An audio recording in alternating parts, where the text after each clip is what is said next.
Dr. Boyce and Dr. Alicia Watkins. My name is Dr. Boyce Watkins. I'm here with my lovely wife, Dr. Alicia. How you doing today, babe? I'm doing pretty good. I'm happy that we can talk about this again because we tried to talk about it a few days ago and it didn't work. Our audio wasn't working. Oh So, my God, it was just terrible. It was so bad. Now I'm really. It's like my worst nightmare during the podcast actually coming to life where the audio is bad. So actually, before I get started, and I say hello to Todd and Liberian Queen and Terry Cobb out of Atlanta, and Melcon and Ivy. Give us a yes in the chat if you can hear us. Okay.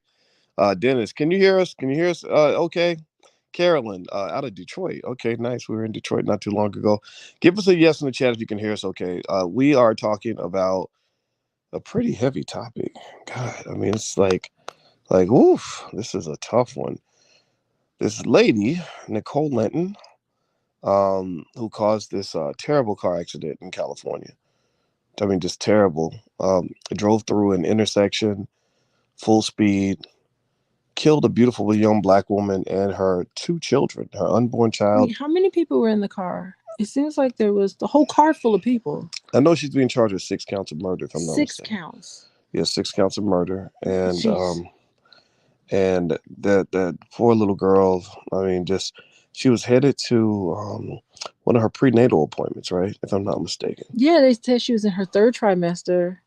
And I think I was talking about like how exciting it is to be ready to deliver your baby and to go see the doctor right at the end there. Yeah, And yeah, you're always in a good mood when you're like right at the end and it's almost over and you're excited and anxious and everybody, the whole family, everybody's all ready for you to deliver. They are not ready to have a funeral.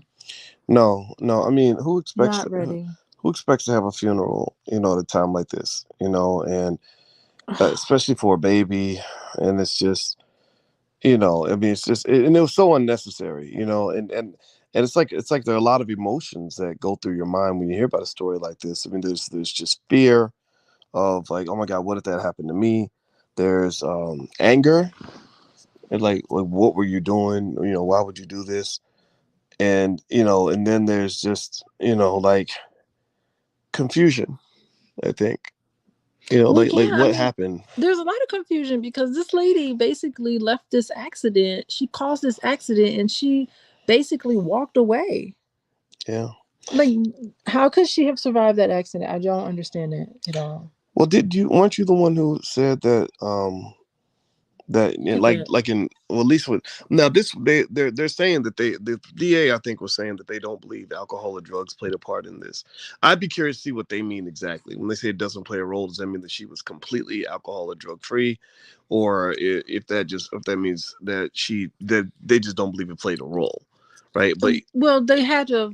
I mean, if she had alcohol or any sort of substance in her system, they would have tested her for it. mm, And so when they say it didn't play a role, that means there just was nothing detected in her system. I'm almost certain when she went to the hospital, they took blood and they drew blood and they ran all sorts of tests on her. mm. Well, can't you? Okay, so you're So that's just what aren't they do. aren't you sort of legally allowed to like deny or not submit to like those tests? I don't think so. No, I mean Okay. it's an investigation. It's a criminal Well, I know that investigation. when my daughter got hit by a drunk driver Hmm. earlier this year, they asked him to take a breathalyzer and a drug test, and he said no. So how did they know he was drinking? I think that it came. Oh, he took a field sobriety test, and he Okay. failed the field sobriety test. So I don't know. I mean, I'm trying to figure out what was going on, right? And it's interesting because I remember one time getting hit by a woman that was clearly under the influence of something, but it wasn't like it could have been drugs, it could have been alcohol, it could have been a mental health issue, or she could have been having a really terrible day. She Hmm. hit the back of my car, and I'm like, whoa, so she hit my car. So I get out of my car and I walk up to her window. Hmm. She doesn't roll down the window. And so I tap on the window, like, excuse me, I need your attention. She opens up her window and like, what do you want? And I said, you hit my car. We got to exchange information. And all she said was, I just want to go home.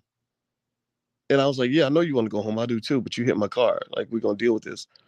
So I had a feeling when I went to the car to wait for the police, call the police. I felt like she was going to drive away. So She drove she off, she didn't drove she? off, and Yeah. when she drove off, This happened in Pittsburgh. I'll never forget it. 2004. I caught her license plate number. I wrote it down. I called the police. I said we were just a victim of a hit and run. And do you know that this lady ran over two people on her way home? And I asked the cop, because I saw police cars coming by with their sirens on, and I thought they were coming for us, and they weren't. They went past us. And I said, well, the people that she hit, they had to go to her house and get her. They followed her to her house. I said, well, the people okay? And he said, no, they weren't okay.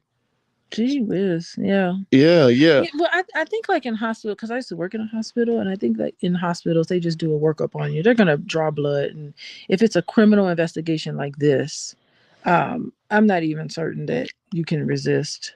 I think it has to be part of evidence. So I'm sure she was on a police hold. Like, I know how it works. They put what they do when you're in a hospital and you commit a crime like that, they put a police officer right there with you. You have a police officer in there with you, keeping an eye on you the whole time. Yeah, so you know what it is. Well, I think it's all just sad because it's so unnecessary. But I mean, mental health crises, I guess they just happen on their own time. And this is the poor young lady that got killed. Her last name was Ryan, Asher Ray Ryan. She was 23 years old. She was in the car with her. Oh, she's so young. Yeah, with her child's father. He's all excited. He's got the milk with the look at him. Yeah, he was excited. Proud dad. And, I mean, just took it all away from them. And I saw people that were trying to make it racial. Like, they felt bad for the lady who was accused, like, oh, she's a black woman, you don't want to attack this black woman. I said, I don't think race has anything to do with this. Wait, what do you mean? What did they say? You don't want to attack? Well, there were people that were defending her, and they were saying, no, she didn't have drugs or alcohol in her system. I'm like, maybe she didn't, but what was going on here? Wait, how can somebody defend her? What were people saying in terms of defending her? Because I'm not certain how you could defend somebody. I think people took issue with the fact that there were people who assumed that she must have been under the influence. And they spent more time defending the woman who killed everybody than they spent defending the woman who got killed. Oh, well, I don't know. I didn't see anybody defending her. There were so I missed the defending her. Yeah, well, I know what's her name? There's somebody I follow on Instagram, forgot her name. But she went off. She said, I'll be damned if y'all gonna have me defending a lady who had 13 prior car crashes and killed a whole family. And she got really offended, as if there was a lot of online chatter about, sort of defending her. Yeah. So I think what we have to do is we have to I think people just get kind of really upset when people try to explain things, and they try to present different perspectives about what would lead somebody to want to go head on into traffic at 90 miles an hour. Like, she is going to serve time almost certain in prison, even if she has an insanity plea, which she could clearly justify. But for insanity pleas, you get more jail time than you do without insanity. So if you don't do a sanity plea. So anyway, if she was clinically insane, it doesn't even matter. She's not going to see the light of day, and she shouldn't. So I think, she should go to jail. That's the consequences to her behavior. But at the same time, we can also spend some time trying to tease all of this out, deconstruct all of this stuff, and try to explain what was going on, which is different from excusing her behavior. Yeah. By the way, everybody, you're watching Pillow Talk with Dr. Boyce and Dr. Alicia Watkins. My name is Dr. Boyce Watkins. My PhD is in finance. My wife's doctorate is in social work. She's a full professor of social work. Also, she's a licensed therapist, and she's been doing therapy for over 20 years. And we like to get together against our pillows. And we figured that it would be fun for two scholars who love each other and believe in Black love and Black family to have hopefully intelligent and fun conversations about things happening in the Black community. If you could take 1 second and please hit the thumbs up button, thumbs up, share, subscribe if you haven't done it yet. Also, if you'd like to get a free e-copy of my book, Financial Lovemaking, and also get a lot of relationship information from Dr. Alicia, visit boyceandalicia.com. The URL's right there on the screen, boyceandalicia.com. Now, what I want to do with everybody real quick is I want to show you the video. You're gonna show the video driving through the intersection. Oh, my goodness. So be ready. This video's it's hard to watch. Warning? Yeah, well, I want to do a trigger warning just in case, because I know personally I don't enjoy watching it, but I have a specific question I want to ask you. You want to ask me? Okay. Yeah, Okay. yeah. Because here's the deal. You and I went to Guyana for a year in 2017. Mm-hmm. And the reason you were there was because you were the first faculty member in the history of your university to win a Fulbright, which made me very proud of you, by the way. Oh, okay. And you were there because of suicide. Mm-hmm. You were there because they have an issue of people taking their lives, and you're an expert in this area. And I want to ask you, based on this video, and I'm gonna play it for everybody. Do you think that she was trying to take her life? I believe she was. And let's watch the video, and then everybody else can kind of be the judge. So the video will start right now.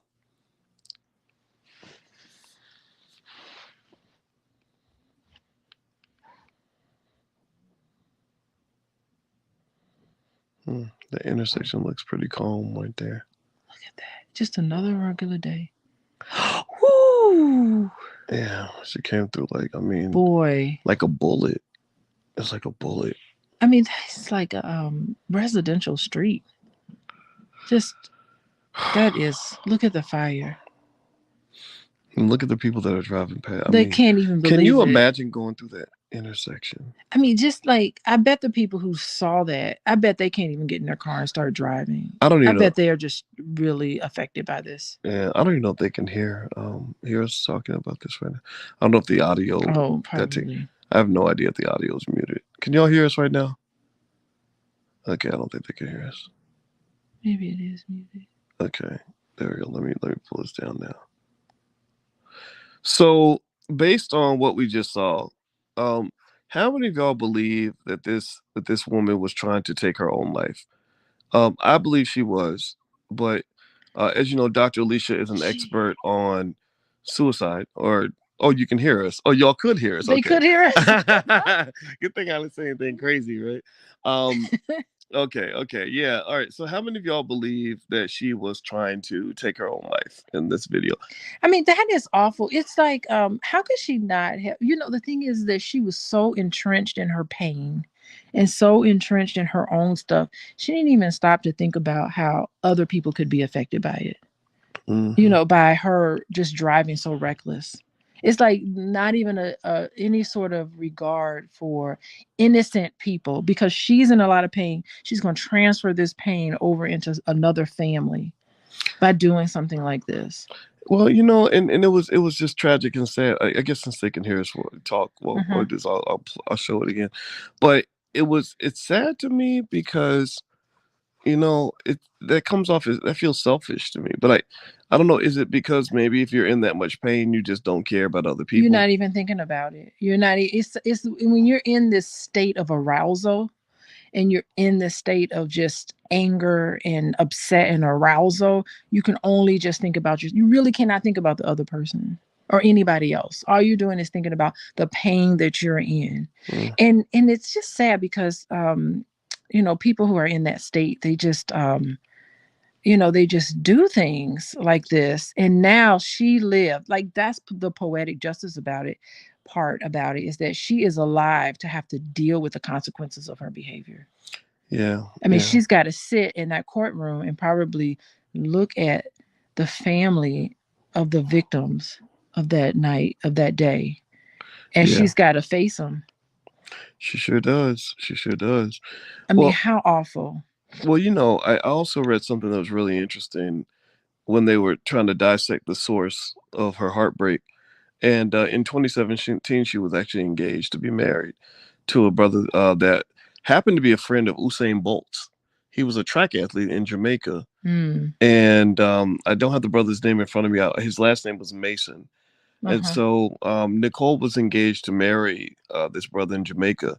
And he got killed in a motorcycle convoy. In a motorcycle accident. And he was riding with Usain Bolt at the time. Like in this group Usain Bolt got into a motorcycle accident? No, Usain Bolt was in the convoy. It was like those motorcycle groups that kind of ride together as a group. Oh my goodness, yes. Yeah. And there was actually like pictures online of Usain Bolt crying at his funeral, and she had a post up, where she basically said R.I.P. To Jermaine. Jermaine was his name, Jermaine Mason, if I'm not mistaken. And so they, her friends are basically saying that she was, that she never really recovered from that. Oh, interesting. So I'm just curious about her friends because it seems like there is a friend that was pretty much in tune with what was happening with her. Well, And who is this friend? And yeah. when you're friends with somebody and you see them kind of unravel, you have to help them get some help. You have to Well, say, look, you need to see a professional. what do you do if you have I mean, you're an expert on on people taking their lives. What do you do if you have a friend that you think might do something like that? Because you and I met that poor brother from Minneapolis, the police officer who said his own brother took his life, and he thought he was helping him. He was talking to him about it, about his Man. problems, and then he realized that his brother kept saying okay whenever he was giving him solutions, but he never really bought into the solution. His Oh solution my was the goodness. ultimate solution. What do you do if you got a friend who's just in a bad space?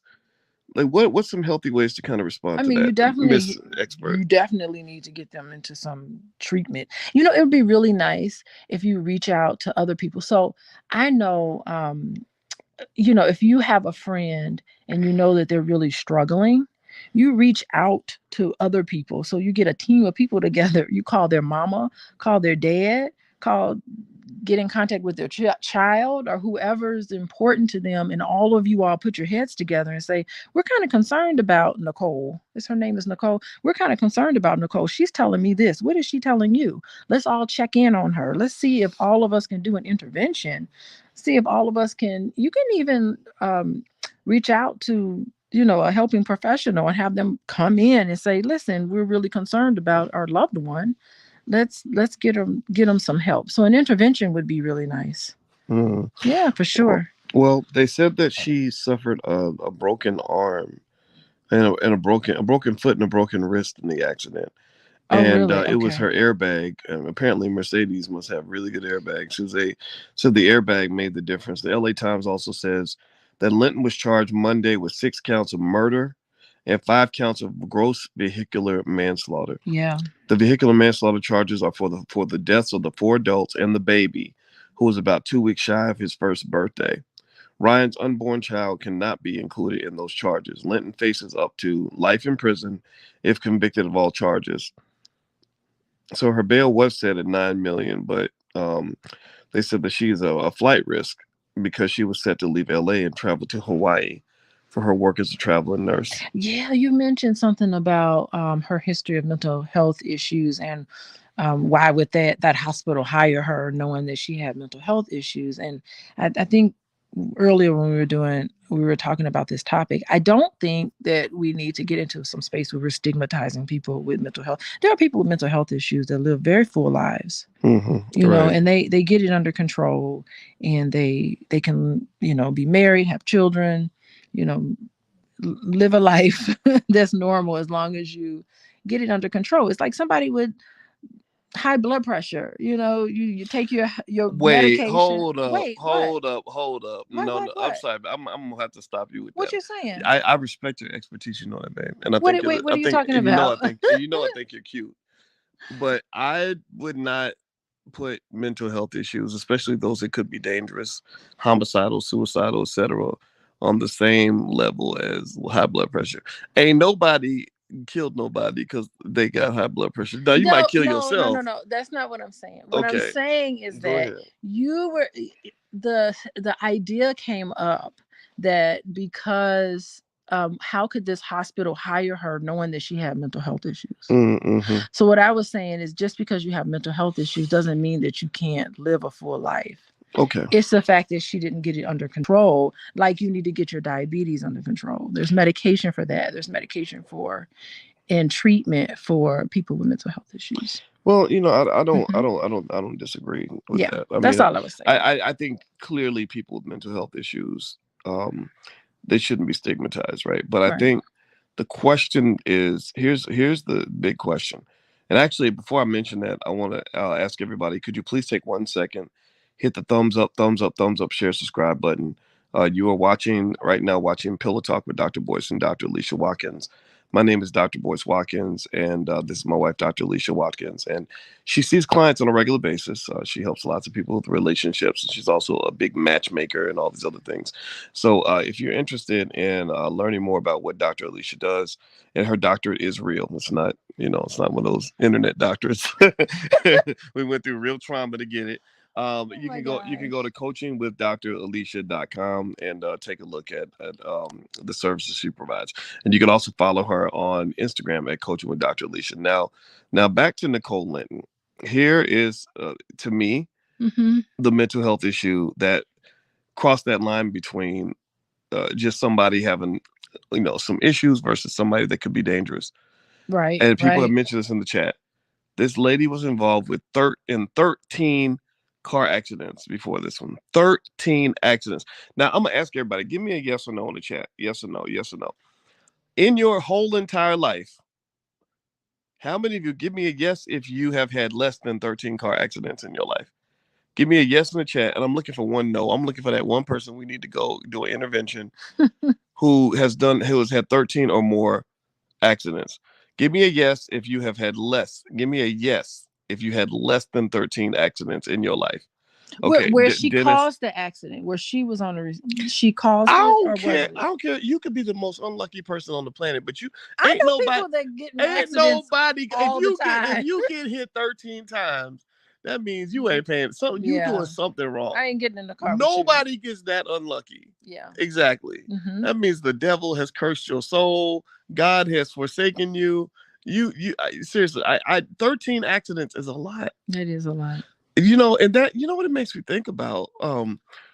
Not to be TMI, but there was a lady that used to be smitten with me back in the day, Mm-hmm. and I was a little smitten with her because she was pretty, she was smart, she had a nice little job, whatever. It was back in my single days before I got a chance to meet the most beautiful woman in the world. So she used to call me. She was doing well, made a lot of money. Um, but I figured out after a while that I said, okay, she's a little off balance, and she used to call me at 1 o'clock in the morning, drunk as hell, driving her Mercedes, and didn't even care that she was drunk. And I remember, not to say now Nicole wasn't drunk, she wasn't drunk, so this was a little bit of a different situation. But I remember thinking, what kind of an arrogant jerk do you have to be to think that it's okay for you to get drunk and get behind the wheel of your Mercedes? I do not want to be around a person like that. So when I hear about this lady having 13 accidents, and then I see that footage of her driving full speed through a crowded intersection, I can't help but feel like a little bit angry. I don't know. A therapist, Dr. Alicia, I need you to put on your therapy hat and help me deal with the anger I'm feeling because I'm mad at this lady a little bit. Mm-hmm. I'm real pissed at her. I feel like she deserves whatever she has coming. Oh yeah, for Part of me sure. feels that way because Oh I'm yeah. mad. I'm mad for the baby. I'm mad for that little girl who's going to get that, going to get her checkup. I'm mad for all of them. I don't know what do you think? Oh yeah, I think being angry about the whole thing is appropriate. Like we're supposed to be kind of outraged by what this lady has done, and the effect that it's senseless. Yeah, absolutely. We should be very upset. These are innocent people that were just riding along in their car, and they probably did not literally know what hit them. I mean, if you look at that video, it's just almost like you can't even. I bet that no one saw it coming. And did you hear the lady? I think I talked to you about this before. There was a lady at the gas station putting gas in her car, and she said the baby flew out of the car, and landed at her feet, boys. Unbelievable. Yes, the baby.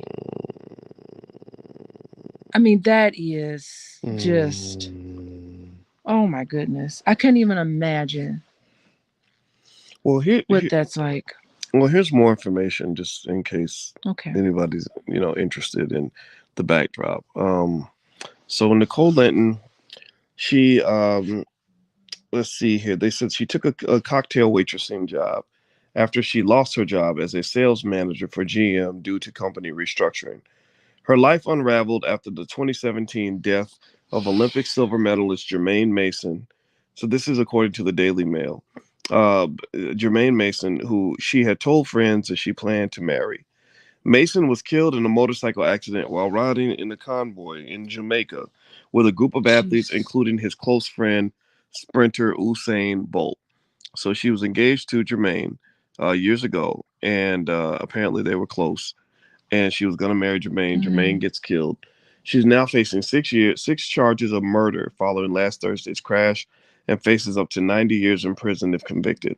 She had previously been involved in 13 accidents, and her lawyer says she has a profound history of mental health issues. She's a traveling nurse licensed in California, Texas, and Hawaii, but the company that hired her has refused to comment on their vetting process. Now, I'm really curious about this. I'm not a lawyer, but this question about this, I'm really wondering what why strategically her lawyer has mentioned that she has a profound history of mental health issues. Probably because they're going to do an insanity plea. Oh, okay. Which it doesn't make a difference whether they do one or not. She's not going to see the light of day, even if she gets the insanity plea. Well, she definitely ain't gonna never be behind the wheel. She'll never be behind the wheel. I mean, that wasn't meant to be a joke. I'm sorry. She is not going to be. I don't think she's not even going to leave the jailhouse. There's no way she could leave. I'd be very surprised, even if she got it insanity. What they'll do is that the reason why it may make sense for her to have an insanity plea is because she'll be placed in a special prison. Okay. For people who have profound mental health issues where they can treat you properly. So maybe that might be the place where she's going to be. So no, it doesn't even matter. She's not, she's not going to get out. Okay. It's not going to get her off, Well, here's more of this here. This is what her friend said. She had a close friend who did this exclusive interview, basically giving her assessment. Her friend said, when I saw what had happened in LA, the first thing that went through my mind was that she had argued with her boyfriend and was drunk and tried to commit suicide. A source close to Nicole Linton, 37, said in an exclusive interview. She had threatened to do it before. I thought maybe this time she had gone through with it. Authorities have found no evidence of alcohol or drugs in Linton's system, but she had reportedly argued with her boyfriend before getting into her black Mercedes-Benz and tearing through the busy intersection about 10 miles southwest of downtown LA. Now, what I'm thinking about too is just, and again, if she is mentally ill, then I guess none of it applies, right? But I've seen people where they've gotten into arguments with their significant other. Maybe they're arguing in the car crashes. I've seen that. I know people where that kind of thing has happened. Or maybe they just got upset after a fight and then went and did something stupid. I think that it seems to me like a good exercise would be to learn how to calibrate your emotions so that you have the emotional intelligence to not make a terrible mistake like this, in the heat of an argument. Because the prison's full of people who were first-time murderers who killed over things like jealousy and stuff like that. Yeah, I tell a lot of my couples, do not talk about sticky topics in the car. I have specifically said that to people. Okay. Do not, I said, really, really, one thing that I recommend, and it's easy to say, it's easy to do, but it's hard to follow through with. It's a very simple rule, but it's sometimes very difficult to do. If you have any complaint about your partner, you should just wait and talk about it at a time where you're not driving, you're not doing anything else, you're not in the middle of work, you're not in the middle. You really should get permission to bring something up with them. You should say, you know what, there's something that happened 3 days ago and I want to talk to you about it. I've been thinking about it and I really want to talk to you about it. Please tell me when is the best time to talk to you about it. That's when you should talk about things that could possibly get heated. Talking about issues in your relationship in a car is highly unrecommended. Not recommended that you talk about anything sticky. And if anything comes up and things start to unravel in a car, you just say, you know what, let's just end this conversation. Let's talk about it when we get where we need to be. Do not talk about things like that in a car because all sorts of things can happen in a car. Yeah, gosh. Can you imagine arguing while you're in a car and your nervous system is online? It's I can't. awful. It ain't that I can't imagine it. I've gone through it. You've gone through that? Yes. I don't think I'm the only one. I haven't. I'm gonna I don't ask think I I'm gonna have, ask though. everybody in here. Have you ever had like a crazy, heated, yelling, screaming argument with your significant other in the car? Give me a yes in the chat if you've ever gone through that. And I'm serious. Like, yeah. I mean, especially in your 20s. That is awful. When you're young and in your 20s, it's like you don't even know anything about relationships. You know, you're kind of adults, but you're really not. You're really kids. You just don't know it. You think you're grown because you can have sex and stuff, and you get stuff gets out of control. And I remember I learned in my mid-20s that if things get too out of pocket, especially if I'm dealing with, say a woman that wants to, hit me or throw things, I just realized, I said, you know what? I'm gonna shut down. I'm gonna walk out. So you shut down. Okay. I'm not gonna engage with you if you choose to act in a way that's gonna be destructive. Why can't I don't know if just walking out is a good idea. Like when things start, what you say is that let's talk about this later. Okay.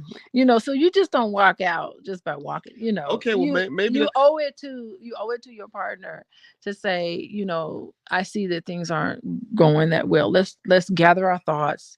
Let me go for a walk or something, or let me watch television for an hour and let's talk about it later. So you just don't want to. You just don't want to just like turn around and walk out. That's not good. But sometimes I mean, I'm married to you, so you don't do this. But I can imagine. I know people that get trapped in relationships with people who won't drop it. Where you say, "Look, I'll talk to you about this later," or "I need time, to process it." And I think that, and the reason, you should give somebody time. That's the thing. I also tell my couples, you listen. If one person has had enough with the conversation, you need to be able to articulate that and say, "I've had enough of this conversation. Let's talk about it later." Yeah. But you can't just say, let's never talk about it ever again. Like things need to be addressed. But sometimes if it's overwhelming and you just feel like you're not responding well, or you may say and do things that you normally would never say and do, you do need to end the conversation. Temporarily, though. Okay. It's your responsibility to circle back around and bring it up again. Okay, good point. By the way, in case you just came in, you're listening to Pillow Talk with Dr. Boyce and Dr. Alicia Watkins. My name's Dr. Boyce Watkins, and my wife, Dr. Alicia, is a licensed therapist, and she sees couples on a regular basis. Her website is coachingwithdralicia.com. And also, if you could, please hit the thumbs up button. Thumbs up, thumbs up, thumbs up, share, subscribe. We are seeking to have an intelligent conversation about what happened with the sister Nicole Linton, who and she's still our sister, even though she made a terrible mistake, and the fact that she drove her car through an intersection in LA and ended up killing a young lady, Asher Ray Ryan, and her boyfriend, her unborn child, and her 1-year-old baby. So hit the thumbs up button if you could. And Alicia's website is coachingwithdralicia.com. I would almost say that, when you're really talking about relationship stuff, here's what's interesting about this lady who caused the accident, Nicole. There were people who identified her from her years of working as a cocktail waitress back in the Bronx. Okay. And she worked at a place called Sin City. Now, according to the Daily Mail, they said that she worked in a few different strip clubs, but she was a waitress. I don't know if that meant she was stripping or not.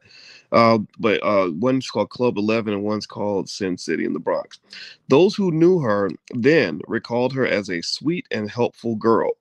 With former Sin City manager Mike Diaz posted on Facebook after news of the devastating crash broke. He wrote, "Wow, this turns out to be our Nicole from the Sin City days. Everyone who worked with her knows her as a pretty sweet, nice girl. I'm so sorry for her and especially sorry for everyone involved. This is heartbreaking. I hope the outcome is just and fair as possible for all." And so that speaks to another side, right? Where, even though she did this thing that was just a monstrously devastating act for everybody involved, and she's gonna get punished for it, as she should be. I think it's okay to see her humanity in this, right? And without justifying what she did. And I say that because I've seen situations where a good person, an otherwise pretty good person, just did something really bad. Or something where if they really knew how bad it was going to be, they wouldn't have done it. Like you think about drunk drivers, right? I believe a lot of drunk drivers get behind the wheel and they're not planning to hurt or kill anybody, right? But then you get behind the wheel, you're drunk, you hit a car, you kill a whole family. The rest of your life, you are labeled as somebody who killed a whole family. Yeah, and you probably should. I mean, I don't like labels, but that's something that she's gonna have to just incorporate into herself. Yes, that is my story. I have done this awful thing. Like eventually she has to come to terms with that. She has to face it. She's gonna have her day where she has to face it and she has to walk around with that on her shoulders to know that she's got to know there's more to her than the fact that she killed these people, but there's nothing we can do to bring those people back, unfortunately. We can't, like, it is not, and that's the thing with being reckless like that. The consequences for what you do when you make these awful poor choices in the moment that you just got angry and upset and you just don't care. You just like, I'm just going to floor it into this traffic and I don't care who's affected by that. Those consequences, you can't reverse it. There is no reversing it. And there is no winner. Even if she gets 90 years in prison, there's no winner. Nobody wins. No, nobody wins. Well, Clement Gray makes a good point. He believes that there's a gender bias. He thinks that if a man had done this, he was asking, would I say that it was a mistake? Well, I'll say just, I guess in my own defense, yeah, I mean, it's a mistake, but it was a terrible mistake, and you have to pay a price for it. And so that part I've been consistent with. But I do think he has a good point that perhaps there could be some sort of a bias, maybe because she's such a pretty lady, and people describe her as a nice girl, and women don't typically get seen as individuals that would go and kill a whole entire family. Maybe people are looking harder for an explanation than they would if she were just a man. Because remember, there was that man in Wisconsin who got, I don't know if he was drunk or high or neither or both, and he just drove straight through that parade. Remember that? Yes. And killed all those people. Oh my goodness. And you're right. There wasn't a deep conversation. I think with this though, I think the conversation happened here because everybody was black, and I felt like this was a black on black kind of incident that kind of bothered me. I admit, I think if the victim had not been black, I admit I don't know if I would have been as eager to. What about the perpetrator? If that family had been, of course, it's a black family, but if it had been some white lady. Oh, that's heavy too. What would the conversation be? I mean, how could we say race doesn't make a difference in gender? Race and gender always make a difference. Yes, it does. How could it not? We're all biased. Every single one of us have biases based on race, gender, everything. Yeah. So somebody says here, 110 West says she wasn't suicidal. She had a temper. I don't know. It's a hell of a temper. Yeah, and I think I wonder how this friend is feeling right now because she's like, oh my God, I picked up that maybe she was suicidal. It's like, good grief, if you have a friend in trouble who's in that much pain, man, you need to speak up and say something. Like, girl, I'm coming over there. And I'm not leaving your house until you see somebody. You have to take like extreme measures. I think when you see that you have a friend that's just like sinking down and unraveling, and then it's like people who are in so much pain like that, they let other people know that they're in pain. Like it's not like they keep it to themselves. They usually, people who try to commit suicide, they tell at least a couple of people that's something that they're thinking about. Ivy Yancey's asking, do you think she can ever recover? I think she can recover. Okay. I think she can recover. I'm not recover like she's going to be walking out and living a full life, like in her nursing capacity. I think that she can recover in the sense where hopefully she'll get the services she needs in that prison so that she can still, even though she can feel regretful, and I think that she should definitely feel very, very guilty and be able to face the families of the people who've been lost, but somehow rectify and in her way do some really wonderful things in prison that you can do to kind of to make it right. I hope she carries this with her forever. Mm.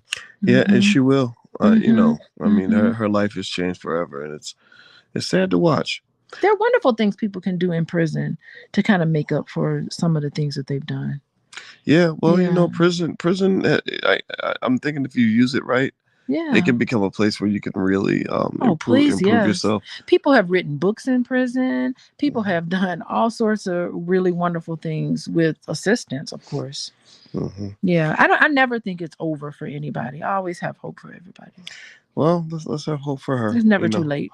And hope for this family. Oh my My goodness. heart goes out to the family, and I wish them the best in their healing process. And actually, did you notice that the family, they actually forgave her sister, the sister of the victim's Asher Ray Ryan. Asher Ray's sister literally said, "We forgive you," Mm-hmm. and Wow. and I thought that was pretty heavy. Pretty. I don't know if I would be saying something like that so Nah, I wouldn't. soon Right. by the accident. Right. It'll be a process for me to integrate into my life in order for me to get to the point to forgive somebody. And I think we're just too quick to forgive. What is up with that? Like, Yeah. allow yourself to feel anger. Allow yourself, like, the most compassionate thing you can do for yourself is allow yourself to feel the range of emotions that's going through your body. You should allow yourself to feel all of that. Okay. Yeah. All right. Well, by the way, I decided to share an interesting mental health fact for the day that you guys could take with you. The most common mental illnesses are anxiety and depression. I have an Oh app that my gives me little goodness. facts like that. Yes, you know what? I think I say about, I don't want to say 98, but I'm going to say 95% of the clients that I see individual, I also see individual people, about 95, I almost want to say 100% have some form of anxiety and depression. Mm, I mean, it's probably just all of them, everybody. yeah. And if you're feeling Yeah. that way, there's no shame. Get some help. There's solutions out there. There are things Hmm. that can make you feel better. So take care of yourself. Love yourself. Find your happiness. Find your peace. Hmm. I will say something about the pandemic and everything being shut down. Where in a lot of ways it did wonders for work relationships and for families. It did wonders, but on the other hand, I think anxiety and depression just spiked for a lot of populations. and Hmm. and when I was in my private practice, for the first time we had a waiting list during the pandemic. Wow. I mean, Wow. it was never before seen. So many people were reaching out for mental health services during the pandemic. Mm-hmm. And here we are, we're kind of lifting up from the pandemic. And it's just, I don't know. I feel like right now we have this mental health crisis going on, Mm-hmm. especially in the Black community, Mm-hmm. a I think mental so too. health crisis. All of us just need to just get some assistance. I think we all do. I Yeah. agree with you. I agree. Well, everybody, my name is Dr. Boyce Watkins, and this is my wife, Dr. Alicia Watkins, and this is our podcast, Pillow Talk with Dr. Boyce and Dr. Hmm. Alicia Watkins. And if you could take 1 second, hit the thumbs up button, thumbs up, thumbs up, thumbs up, share, subscribe. My doctorate's in finance. My wife's doctorate's in social work. She's a licensed therapist that sees couples. I'm the founder of the Black Business School. We have 150,000 students worldwide, and our goal is to help you improve your life. And my wife is going to join us at the All Black National Convention, which happens Yes. October 28th through the 30th. And we're going to have all kinds of panels and trainings and everything else on everything from relationships to investing to politics and crypto. We're going to be joined by the chairman of the Air Jordan brand, Larry Miller, who's going to talk about how he took Michael Jordan's company from 300 million a year to 3 billion. Billionaire Mike Roberts is going to be there. We're going to have all kinds of experts in every area you can imagine. And it's a really great gathering spot if you love Black people and you want to be around other really amazing people that believe Black people should have strong families, be intelligent, and lead ourselves into the 21st century. So if you are interested in coming to the convention, you can actually find passes as well as opportunities to be a vendor if you have a business by going to boycewatkins.com. Just stop at boycewatkins.com. And again, we gather October 28th through the 30th in Charlotte, North Carolina at the really nice downtown Sheraton Hotel. It's a lot of fun. So you Yeah. want to talk about your speed dating you're going to do this year at the convention? Yeah, we'll do it again on Friday night. But Yeah. it's at the first night. It's the first night. I think it's important to have that speed dating on the first night so that everybody can see who all the singles are. Because you don't want to make it awkward. Yeah, I think it's You good don't that make it awkward. the speed dating is early and the speed networking is early Yeah. because if you meet people you connect with, you Mhm. can spend 2 or 3 days getting to know that person. Yeah, I think that's pretty cool. You can go. Yeah, some people get the baby making by the end of the weekend. That's Oh Lord. that's what's up. That's what I love. I love that sort of thing. Yeah. Well, love is a good thing, Oh, right? look at Black us. love is beautiful. Yeah, that was when we were on that. We went on that cruise. That was a lot of fun That too. was our anniversary cruise. Yes, it was our 1 year anniversary. Yeah. Hmm. Wow. All right, That was everybody. nice. Well, Dennis says he's interested. Well, yeah, you should be interested, and we'd love to see you there. So feel free to go to my website, boycewatkins.com, and you can learn all about the convention, how to be a vendor, so you can promote your business or a sponsor. We'll promote your business for you, things like that. And also, if you'd like to learn more about what Dr. Alicia's doing, you can go to coachingwithdralicia.com. So everybody, thank you for hanging out with us. It was real. God bless you. And we do our pillow talks all late at night and stuff. And look at this. Everybody's here with us in the middle of the night. That's And if you're fun. watching the recording, we love you too. And also you can find my podcast on Spotify. If you look up the Dr. Boyce Breakdown, we put the pillow talks in there as well. So just look up the Dr. Boyce Breakdown on Spotify if you happen to be in your car. So take care, everybody. Have a good night. Okay. Bye, everyone.